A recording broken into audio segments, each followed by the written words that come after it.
తెలంగాణలో పట్టణ ప్రజల ఆస్తుల సర్వే. రాష్ట్రంలోని అన్ని పట్టణ స్థానిక సంస్థల పరిధిలో ఆస్తుల వివరాలను ఖచ్చితంగా నమోదు చేసేందుకు గతంలో చేపట్టి ఆగిన భువన్ సర్వేను మళ్లీ మొదలుపెట్టారు. ఇప్పటికే దాదాపు 3 వంతులు పూర్తి కాగా మిగిలింది కూడా పూర్తి చేయాలని అధికారులు భావిస్తున్నారు.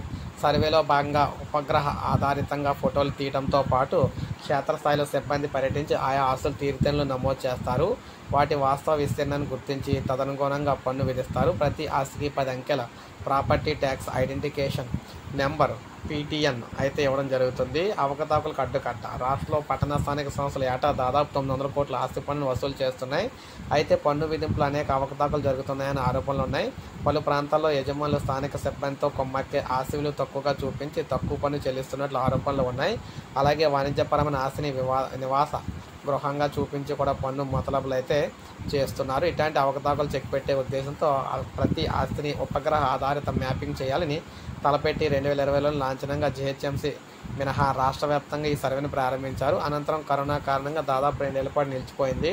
రాష్ట్రంలో దాదాపు 20 లక్షల గృహాలకు ఇలా మ్యాపింగ్ చేయాలని తలపెట్టారు. 2023లో సర్వే తిరిగి ప్రారంభమైనప్పటికీ తర్వాత వరుసగా వచ్చిన ఎన్నికల కారణంగా వాయిదా పడింది. ఇప్పుడు మిగతా సర్వేను పూర్తి చేయాలని అధికారులు భావిస్తున్నారు. దీనికి తగ్గ ఏర్పాట్లు చేస్తున్నారు. రానున్న 4-5 నెలల్లో సర్వే పూర్తి చేసి ఆస్తి పన్ను మదింపు చేయాలని తలపెట్టారు. ఈ కార్యక్రమం వల్ల ప్రజలకు కూడా మేలు జరుగుతుందని, తమ ఆస్తికి సంబంధించిన ఖచ్చితంగా పన్ను చెల్లించే వెసులుబాటు ఉంటుందని అధికారులు చెబుతున్నారు. అన్నింటికీ మించి అవకతవకలు నిరోధించడం ద్వారా ఆస్తి పన్ను వసూలు పెంచవచ్చు అనేది భావిస్తూ ఉన్నారన్నమాట. అందువల్ల ముఖ్యంగా చూసుకున్నట్లయితే రాష్ట్ర వ్యాప్తంగా అన్ని పట్టణ ప్రాంతాల్లో ఉన్న అందరికీ కూడా మీ ఆస్తులకు సంబంధించి విలువల కోసం సేకరణ అయితే జరుగుతుందన్నమాట. సో ఇది మనకు అప్డేట్. ఒక లైక్ చేయండి, సబ్స్క్రైబ్ చేసుకోండి, మన ఛానల్ సబ్స్క్రైబ్ చేసుకోండి.